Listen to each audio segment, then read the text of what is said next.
guess what I'll do is send the link to a few people. We got to give it some time until.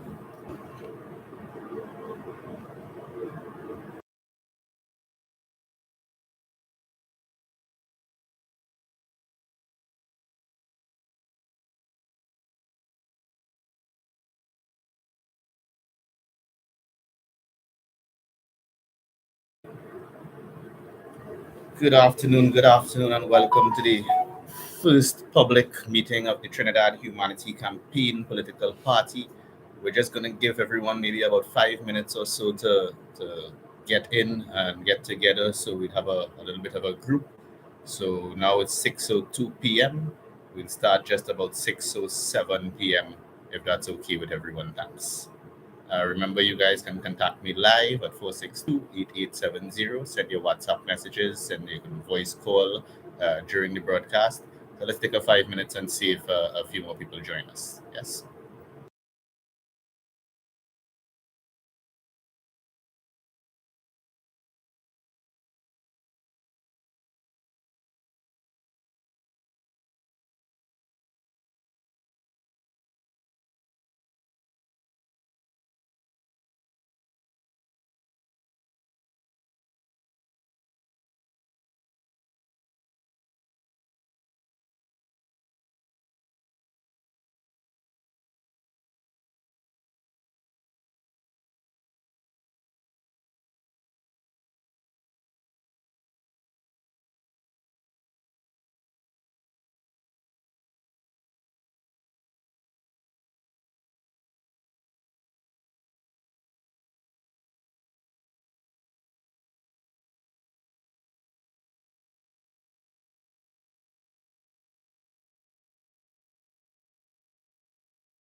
Good afternoon again, everyone. Welcome again to the first public meeting of the Trinidad Humanity Campaign Political Party. We're just going to hold on about 5 minutes more to see if we have any more viewers before we start, and then we go straight on till 7 p.m. So, do appreciate if you bear with us another few minutes while the audience builds a little. Thank you.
All right, good afternoon, everyone.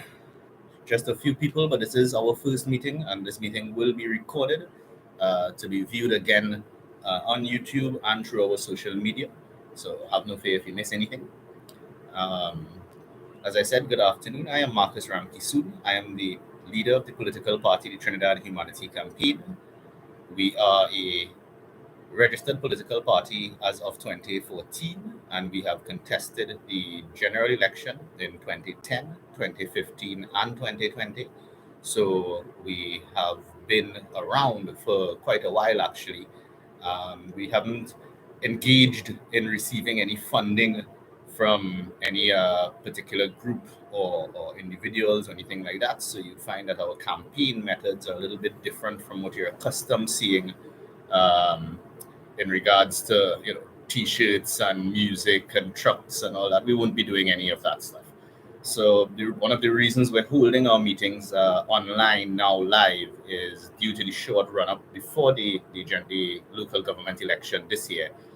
We only have literally a month before voting day, and in our opinion, at this point in time, one of the easier venues to use to be able to achieve the most reach to our audience at this point may be through the technological means and through our social media and YouTube and so that's the direction we intend to go for these meetings, at least every weekend. All right, we'll be hosting these every weekend, Friday, Saturday, and Sunday. And today is our first meeting. So do forgive us if we have any little bit of technological difficulties or any issues with those. We're now starting and we'll be back again tomorrow. The Trinidad Humanity Campaign, as I said, is not a new party. We've been here for quite a while. It's our first time contesting the local government election. We only have a few candidates this time for this local government election, and we will be contesting the Goodwood Glencoe La Puerta seat, the Valsain St. Joseph seat, the Paradise Cora Tacarigua seat, and the Kumuno Tamana seat. So we have four candidates going up for this local government election. What makes us different as a party? And I tell you a lot of things. I've already just mentioned that we're not a party that deals with really funding and accepting financing or so yet. And therefore, we may not be able to campaign the same way regular parties do. But we're here for everything different. We believe that we can bring total different level of dedication to the representation that everyone deserves from their elected representative. Yes, this is just the council seats, and many people have in mind that local government doesn't really make that much of a difference. But I can tell you that all governance makes that much of a difference, and local governance affects every aspect of our lives the same way central government affects it. How many of you actually know your council from the last period? Not I've taken a little bit of a survey amongst the various citizens in the country, and I haven't noticed a lot of people being able to tell me, well, this person was our counselor in this last period. We've seen this person, we know this person, we communicate regularly with this person. Living, I belong to the Valsain St. Joseph community, and a lot of the residents in this area experience a lot of flooding and so. And council is usually the last call that we make. So this way of thinking about the local governance and about the corporations and councillors need to be changed. We need to realize that these people are representing us on the ground level for a number of different reasons and in a number of different aspects. And we need to be able to have that dedicated representation. We need to be able to have people that are available to us, that make themselves known to us, that we are able as everyday citizens to communicate with and relay the issues within the electoral district to that person. That person needs to be available to us very much more regularly than what we've seen in the past. We also believe that we can bring better, more qualified management and more transparent management of our resources. One of the biggest aspects one of the biggest, I should say, prospects that we're campaigning on is the ability to bring transparency to governance. Of course, we would be starting at local governance, but we would bring it from there and go forward. What do we mean by bringing transparency to local governance? Well, I believe that if I'm elected and our candidates are elected, what we believe we are able to do is from the moment we go to work in the mornings to the time we return in the evenings, we will be able to put that job to you through video, right? Through YouTube, through social media, giving you the ability, if you want, to see every aspect of our job from all contracts, all projects, all estimated costs, all income, all revenues, all expenditures, and not just, we don't intend to say, okay, we spent X amount on this project, there you go. No, no, no, no, no. What we've been pushing since the previous general elections through our manifesto is that we, the people, deserve. I mean, we are the owners of the country. We deserve to see every aspect of the finances of the country. So we believe that every invoice, even, should be scanned and put on our website so that everyone will have the ability to see this is what was paid for this by this person from this entity, anything like that. And we will be able to trace the finances, right? Because knowing what the total cost of a project is gives no idea as to what the breakdown is. You don't know if someone is paying $10,000 for a hammer and $1,000 per nail, right? So we need to see the actual breakdown of the cost, and it's something that maybe a long time ago was a little more difficult to achieve because of the level of technology. But in the day and age we live in now, there's nothing preventing us from putting every aspect of the governance of the management to you publicly, so you the people, we the people, can see publicly what is happening in this regard. So that's one of the main aspects we intend to bring in terms of our governance, and we hope that you will agree with that aspect. Now, what I've been informed by my IT guy today is that since we're doing the Facebook Live from the phone, I may not be able to receive calls or be able to view the WhatsApp messages. So just for today, I'd like to ask everyone who is viewing, if you would like to call in, if you'd like to send messages, your questions, your comments, anything like that, have us respond to your particular question, please use the phone number 303-6165. That's 303-6165. I'm going to put it into the chat now on YouTube so that you'll be able to call in or message us with your questions and comments.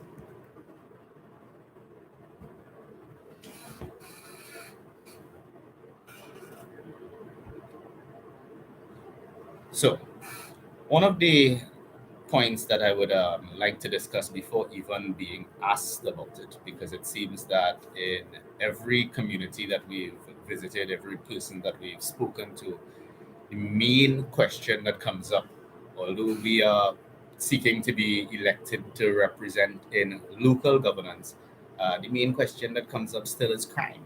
Right? Crime has become the major issue in the country. I've said on a number of public platforms that I'm saddened to see the state that the country has reached. I believe we seem to have accepted some level of a dystopian world whereby one of us will be sacrificed every day, because that's what it's come down to. Every single day in this country, someone loses their life, and we are a people that we don't really feel it, think about it, seem to be concerned about it until it reaches our doorstep. But so many people have been affected by crime in this country now. It's time to do something. It's time to make a change. What can we do? At the level of local governments, it's a little bit difficult to address crime in the country, obviously. Just to let those of you listening know, what we have suggested to the government through official and unofficial means are a series of points towards our policy proposals towards the reduction of crime. And the major point, I think we have a list of about 12 points that we've taken from our manifestos over the years. But the major point, and one of the things that we would like to see in the country, I know we're shifting away from the discussion a little bit of local governance, but just to let you know what we think, we believe that an immediate move can be made to bring immediate results in the reduction of crime. How? Increased police presence and visibility. What do I mean by that? Well, first of all, almost every research study in the world that has touched on the investigation, the study of the benefits or the risk of increased police presence and visibility has shown that serious crime, especially, becomes drastically or substantially reduced when you increase police presence and visibility. Now, should we just go on the research since the research hasn't been actually done in Trinidad? Well, I can tell you that we've actually experimented with this in Trinidad very successfully. If you'll remember, in 2009, there was the fifth summit of the Americas, uh, to which the then US President Barack Obama attended. And we implemented a particular plan which involved, when I say we, I mean the Commissioner of Police of the day, that was James Filbert, implemented a plan whereby the regiment and the police would work together. Of course, this would involve government since the regiment is coming in, and they put officers from the regiment and police in police vehicles at every major intersection and at the entrances and exits to various high crime areas along the entire east-west corridor. Well, not the entire, straight up to Arima, apparently. And going from Shagaramas to Arima, there were simply an increased presence and increased visibility. You couldn't cross a major intersection without seeing a police vehicle there. And what ended up happening is that I do not have the official reports from the Crime and Problem Analysis Branch of the TTPS yet, but the newspapers of the day all reported a drastic reduction in crime. I believe one of the papers quoted 96%. I don't want to really requote that figure until I have the statistics, but that was the level of reduction that we've seen, and that was in the week leading up to the summit and the days of the summit. So this is a tried, tested, and proven method here in our country, in Trinidad and Tobago, resulting in a drastic reduction in crime. And it's a method that won't take any level of increased resources in terms of increased monies or finances towards the project, towards purchasing of more vehicles or hiring of more officers. Because, excuse me, one moment. Sorry, because in that timing back in 2009, we would have had a lot more resources than we do now in terms of vehicles and personnel. So, in that regard, this strategy that we're proposing would simply be an organizational strategy, a reorganization of the existing resources to be able to place them in a method that, again, has been tried, tested, and proven here in Trinidad and Tobago to bring results and to bring immediate results for that matter. And we should be able to see a drastic reduction in serious crime, especially the murder rate, almost overnight. Why hasn't the TTPS implemented a plan like this? Yes, is beyond me. Again, we've put it forward. We've put it forward to the Minister of National Security. We've put it forward to the Commissioner of Police, both in writing and verbally, and we await for some level of change to be implemented. What can the THC do at the level of the corporation? We can try. I, as a councillor, if elected as a councillor, would try to work with the police within the electoral district to be able to formulate particular routes and times for patrols. Therefore, since we would not have the ability to change what's happening in the entire country, but we can make changes within the electoral district, we can start to lead by example. Simply, we can start working with the TTPS within the district. We can start organizing with them to use their existing resources, depending on the number of vehicles they have and personnel they have, their shifts and all that stuff, and work out, where there may be higher levels of crime taking place, maybe increase patrols regularly in those areas, still have patrols in other areas where you may not see the level of crime taking place that highly. But again, to bring about that increased visibility and presence, what would this do? This, just like the original plan for the entire country, would have an effect to deter persons from engaging in a criminal activity, because they now know that they have less of a chance to escape. Their escape routes are now covered, each one of them, right, by officers within vehicles, right, who are not just there standstill, but they're allowed to move. So the, that's one aspect of it. The next aspect of it, it reduces the response time drastically because you don't need to have officers coming from the station to the point of the origin of the call or anything like that. But they would be already partway there on patrols, on appointed stop points or anything like that, and they would be able to respond to it faster. All this comes together to deter the criminal element from actually engaging in crime. We at the corporation can, especially now with the local government law reform, where there's expected to be a greater annual budget through the collection of the residential property taxes to the corporation. Something I'm not in total agreement of realistically, but that's the law, that's how it will work, and there will be increased resources, we hope. Why can't we use these increased resources from the corporation level to start placing camera systems, hiring a monitoring entity to be able to set up basically a little operation center, right? A community corporation operation center whereby maybe set it up with the police in conjunction with at the police station if they allow it. All these things have to be discussed, but nothing is preventing us from taking some of the finances and securing the corporation, the community within the corporation, a little, the communities, sorry, within the corporation a little more by effecting better public safety, right? Things that we can do things within our corporation on a smaller level than what has been being done by central government in the country. And again, we can lead by example, right? When if we are able to place cameras in a number of areas in St. Joseph, Valsay, and Bamboo, let's say in this corporation, right? What then happens? We're able to say, look, we took the limited resources we have at the corporation, right, and outfitted this area with enough cameras where there's an increase in the level of security that than we had before. Why isn't central government applying our country's resources to do this in different areas? And that's the direction we intend to go, right?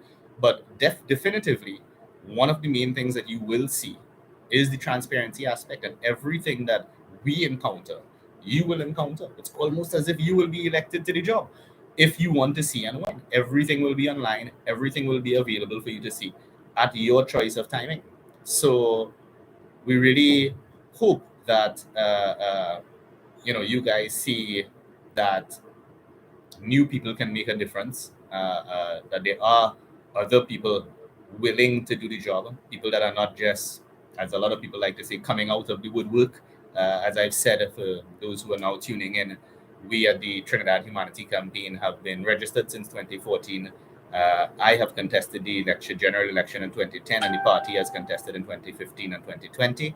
We are actually the fourth largest party in the 2020 general election out of 19 contesting parties. Not a lot of people actually know there were 19 contesting parties at the 2020 general election. But I do implore all of you to pay more attention to what is happening in the politics of the country, whether at the level of central government or local government, because politics affects our everyday lives, and we may have grown complacent by accepting what has been presented to us thus far. Not knowing in some cases who our counselor is, knowing who our counselor is but never seeing them, knowing who our counselor is, seeing them around election time, and then never hearing from them again and never being able to reach them. These things make no sense. A person elected to a position should be dedicated to do that job in that position, especially in positions of governance. I mean, not everyone puts themselves forward towards governance, and it's a service position. We should be available to you 24/7. This is what we're getting ourselves into. We want to get into this to be able to help our fellow citizens, right, within our communities, within our country. We want to see our country grow for the better. We want to see our country become safer, healthier, right, more enjoyable, a better quality and standard of living, right? But we also live in a country where we have a terrible system of tribal politics. And one of the questions raised to us on our Facebook site recently by well, I don't know if the person was a follower or not, but they were questioning, what would we as third and fourth and fifth parties do besides split the vote? And I had to explain that the term splitting of the vote comes across very negative in our country, but realistically, that only applies to a two-party system. If you have a system with 10 competing parties equally, then you're not really going to be splitting the vote. People are supposed to vote. Our rights, our democratic rights, and our laws are based on the rights of people to vote for anyone they choose that they believe can represent them best on issues, right? What we have is people choosing to vote people who could best represent them on color of their party, it seems. And I think it's time that needs to stop. In the three consecutive times we have run for the general election, uh, a lot of the questions that have come to us is that what will you all do? You all are not experienced, and I don't know where people expect someone to become experienced in government without placing them into that position of government in the first place, right? So this time we are contesting the local government election with the hope that our supporters thus far would see the opportunity to give us a chance, for lack of better words, to see if we can do what we say we will do at the level of local governance. And we would hope that, of course, if we can prove to our citizens that we can do what we say we would do at the level of local governance, then citizenry should have no problem looking at us seriously for the possession of management in central government. So, this is something that I advise all citizens, please, please look at all the representatives in front of you. Try and let go just for a minute the ideal of the tribal politics and I belong to this party, so I must vote for this party. You'll remember the counselor from a particular one of the well, two large parties, of course, but from one of those parties that ended up going to a meeting of the other party, and his party had a lot of problems with it. I'm not going to call the names of the parties online, and you all can figure it out. His party had a lot of problems with it because it wasn't. It appeared as if he was crossing the floor. Or what is he as a counselor for this party doing in a meeting of the other party and all that stuff? And all that gentleman really wanted to do, from my understanding, is to achieve the best and most benefits for his community and for his electoral district that he represented. In which case, he realized that working with the other party, who also had seats within the corporation, would make things easier going forward. Why fight? Why not work together? Isn't isn't the job about bringing the best results for all our citizens? That includes us. We are citizens also. Our families, our mothers, our fathers, our sisters, our brothers, our children, they are citizens too. So who are we doing the job for? Aren't we supposed to be doing the job for them? For everyone? So I just sometimes, and do forgive me, folks, because sometimes I do get a little frustrated and passionate about this because at some level I am tired of what is being presented to us, what we've seemed to have become complacent and accepting as a citizenry, and I just think it's time that we make a change. I just think that it's time that we realize that, look, here's other people that are dedicated. This is not a they're, of course, there are people that now, and I'm not discounting any political candidate or political party, even those that are now contesting this election as their first time contesting. That's not the point. But the point is, if people are saying, well, look, who are these people? Are they really going to be dedicated? Well, look, there are a number of contestants in this local government election that have contested multiple elections, that have continued to fight for the benefit of the people before being elected. And that's not the easiest thing to do, to get involved into politics of the politics before being elected is not the easiest thing to do, and you get a lot of rejection for it at a lot of times, but those people seem to be very dedicated. We, going forward, have been trying and continue to try. We remain undaunted. We receive as a small party a lot of negativity and a lot of negative comments. Who are you all, where you come from, and all this sort of thing. And if you take a look at our social media, especially Facebook, you will see how we respond to all these comments. We do not delete comments unless they have profanities in them, because we accept that children are able to view the Facebook page also, and we don't believe that profanities should be used on any public platform. So we really try to make a difference from that aspect and in that regard towards the politics.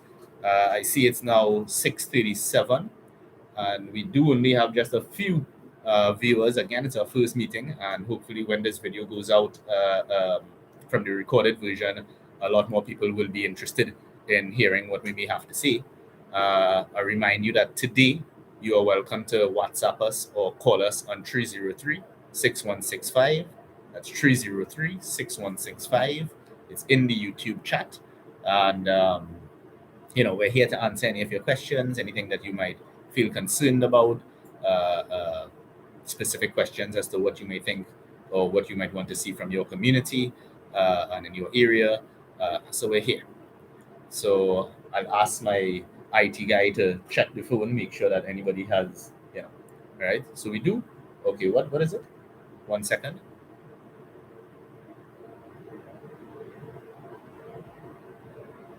So, of course, flooding is okay. So someone asked, and that person is from, right?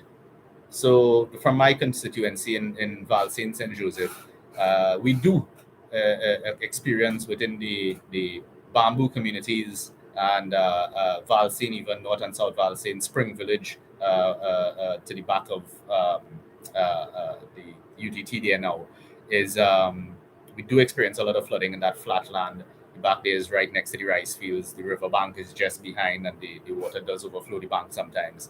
One of the main things we would look to do, especially within this constituency, this electoral district I'll speak to, is look primarily at working with the other public utilities, right, in conjunction. We don't want to go cleaning up stuff that we have to discuss with public utilities, and together we would look at a holistic a cleanup of the system, a full review of the system, if you will, the drainage system, that is, right?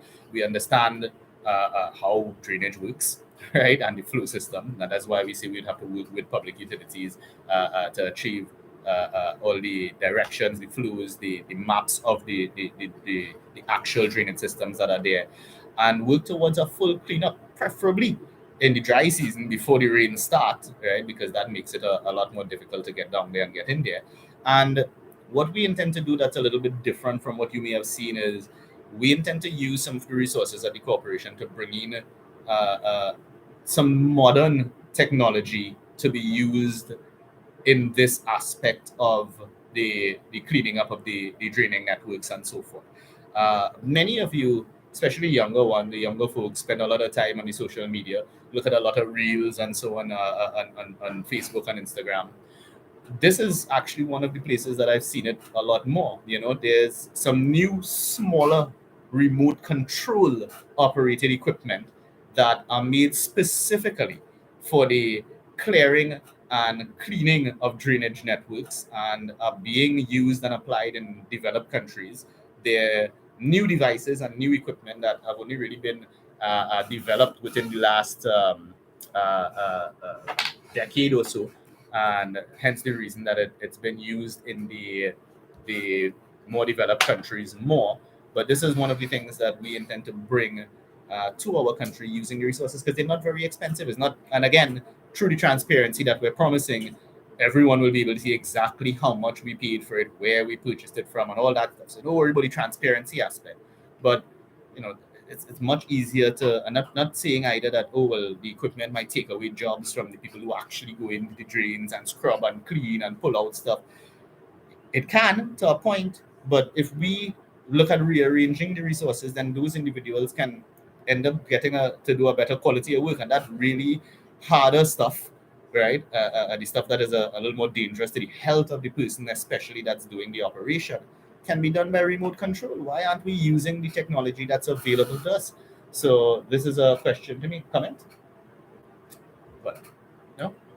All right. So yes, so that's one of the aspects that we would be looking in terms of the drainage. And of course, if we address this on time and early within the period of our hopeful representation, then we would be able to see the positive changes and the results from it very quickly, by the next rainy season. And we should be able to see a drastic reduction in flooding. I am not taking away from the fact that the corporations has already been doing some work, right? Where I live in Valsine, actually, we used to have about an easy 4 feet of flood in front of the house. And even when the rain stopped, that level of water would have remained for 4 or 5 hours.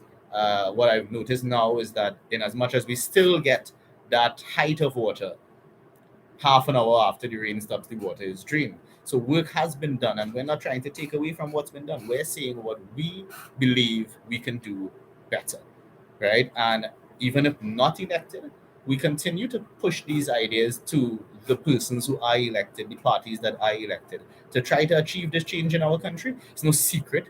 Our plans and proposals are not we are secret to us and this is our thing. No, we always, this is something that we're accustomed doing at the THC. Any plan and proposal that we may have that we think can bring positive change to the country, we put it forward to the government, we put it forward to the opposition, we put it forward to those in authority in that particular area. If it's the crime situation, we put it forward to the commissioner of police and areas of like that. So we do try to make the necessary changes, even when we're not elected, and even if we're not elected. We just hope that after this level of perseverance, that you, the people, can see it in your way to give us the opportunity to actually be able to have the position to manage and see just how much more we will be able to do, just how much change we will be able to bring to our electoral districts. And I get excited about it sometimes. I go to bed at night. Last night I was before I sleep, all I could think about is, really, these are the things that could be done. I could really, just to be frank with you, I really wish that the electorate could see it in their hearts to give us the opportunity, because this is the only way I think we can see real change. Right? I am 41 years old, right? And I have seen in the last 25 years, from me being really aware a little bit of what is happening around me politically and within the corporations and stuff, I've seen no changes. I've listened to some of our old calypsos from the 1970s and stuff, most focused on politics. Some at the central government level, some at the local government level, and same problems.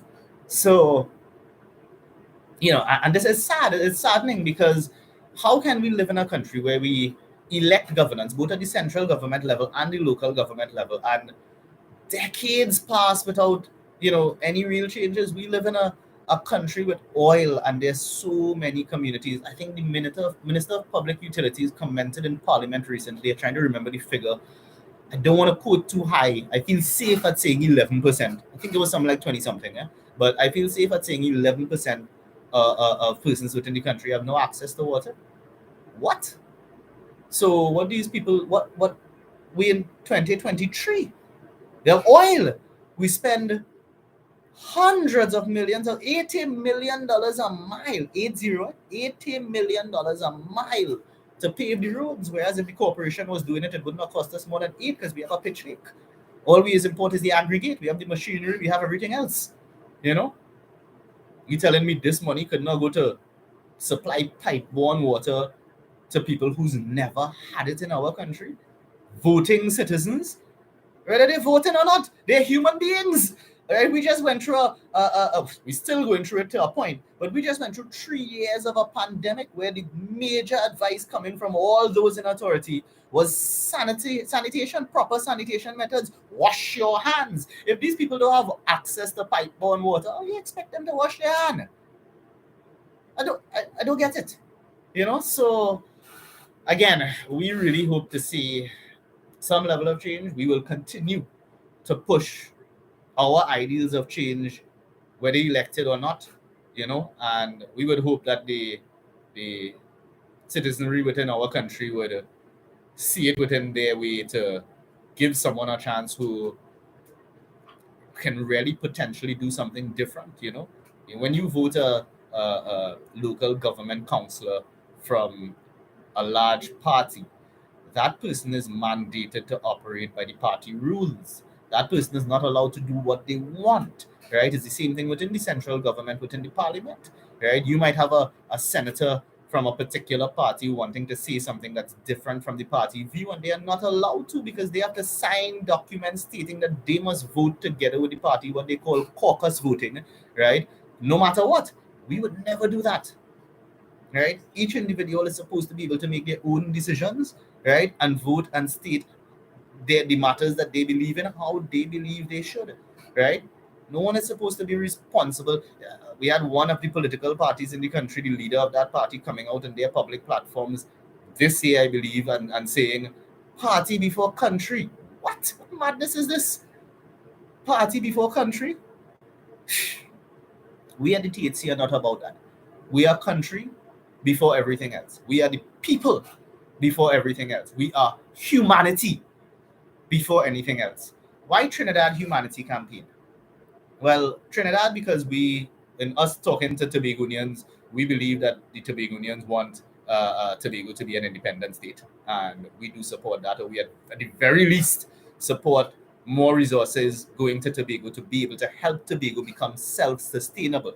A desalination plant for water, an electricity producing plant to produce enough electricity for the island, enough agriculture and food production to supply the island, self-sustainability. So Trinidad humanity, because we're based on the principle, the first principle that we're based on is humanity, is the aspect that we are all humans and we should be treating each other the way that we expect ourselves to be treated, and we should be doing for each other what we expect for ourselves. The basic aspects of humanity. Why campaign? Because you know why? It seems to us that political parties everywhere, but especially in this country too, right, seem to be at their best when they're in campaign mood, when it's before an election and they're campaigning. So we want to always be seen as being in this campaign mood, right? Always at our best, always working for you, always working for each other, and always trying to get the best possible results for all citizens of our country, right? Within the burgesses, within the communities, within the electoral district, within the country, as best as possible, right?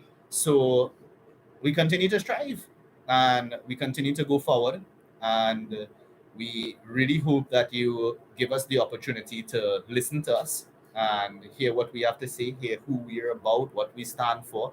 We do welcome all questions, comments from everybody.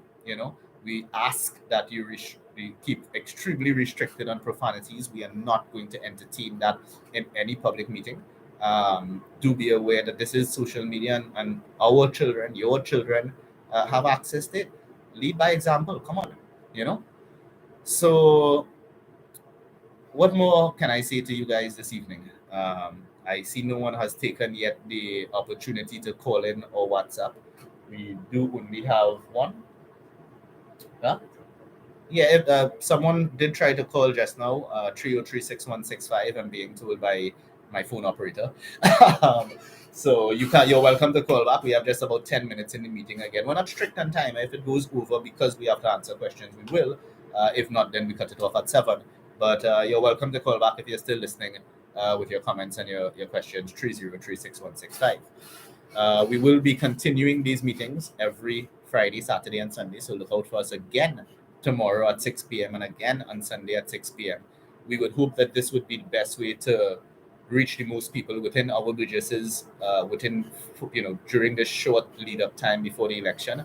And we will hope that for those of you who are listening, if you like what we've said, if we've sparked or piqued a little bit of your interest, intrigued you a little bit, so that you're curious to learn more about us, please subscribe to our channel, please follow our page, like, share, let all your friends, your family know, there is more people and other people here that are willing to be of service to us within the country, and willing to do a better job, not have to work with any particular a large party or organization, and therefore able to state our views as we view them. We don't have to change our views, change our opinions because of, again, party voting and caucus voting.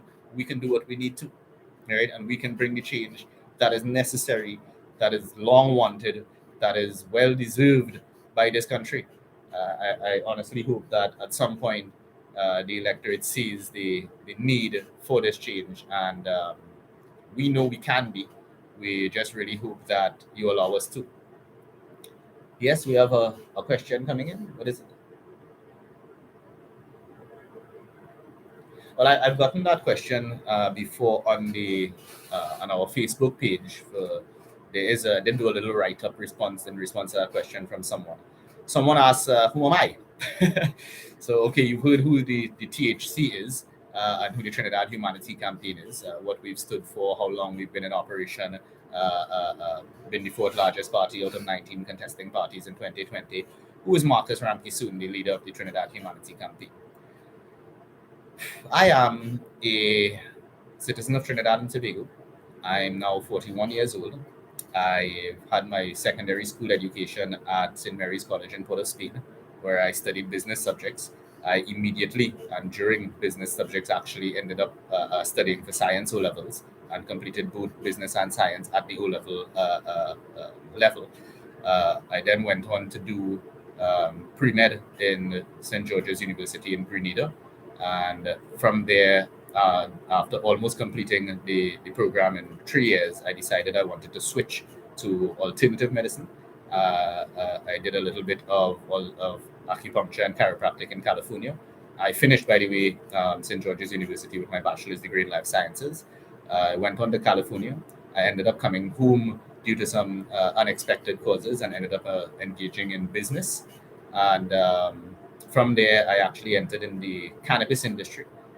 Realized that there was a lack of education and academics from the professional speakers at cannabis conferences and so around the world, and sought to become educated in that aspect. I have since achieved just a little over 100 certifications in that field, about 70 of them accredited, inclusive of a Master of Science degree, a US accredited Master of Science degree in that field. I am now pursuing, from that field, I've been able to work very closely with governments in the region, being hired as their sole consultant to write their primary and secondary law on cannabis. I've been able to work with the attorney generals in a number of countries, the prime ministers, a number of ministers, very closely between 2018 to 2020. And I've seen what the job requires in terms of management, and it's something that I'm very interested in. I think I'm built for. I continue to pursue my education towards my goal of leadership. I believe that politics is management, right? A country is supposed to be run as a business to be able to bring more revenue than expenditure. Do you know that when a country's budget is surplus, a country is really supposed to issue a check back to all tax-paying citizens? This is what is called a surplus in the budget, and gosh, it slipped my mind now. But basically, you get a check from the government at the end of the year because the government has managed your resources so well that they've profited in the end. Not a deficit budget like what we continuously see in this country, whereby we lose money, but we've made money, right? And that money goes back either into the savings of the country or direct to the citizens. Countries like Dubai issues a check every year. Is Dubai that much wealthier than us in Trinidad? And really, by population size versus, well, we're only one out of 8 the size and population of Dubai, and a GDP, right? So realistically, we are a very wealthy country. Problem that I see is not proper management of our resources. If one had a company and you had 1,000 shareholders in the company, it is not reasonable for 1,000 people to manage the company as the board of directors. So what do? They vote and elect a group of people, 10, 20, how much ever, to manage the company. This is what we do every 3 years in local government and every 5 years in central government. We, the owners, we birthright citizens to this country, are the owners of all the public resources in the country. This is why you see something called GDP per capita, right? Per population size per person within the country. This is the amount of the GDP that is yours, right? Because you own it, it's yours. But we all can't manage the country, so we elect a team to manage the country. And my question is this: keep asking it every 5 years, every few years. If I have a business and I elect a manager to manage that business, and that manager doesn't do very well, what do? I elect another manager. If that second manager doesn't do very well, what do I do as a business owner? Don't I go out there and seek new talent, qualified talent, and try to elect a separate, unique third manager? Why is it that we in this country, when the first manager do poorly, we elect a second manager? When the second manager do poorly, we go back and we elect the original first manager.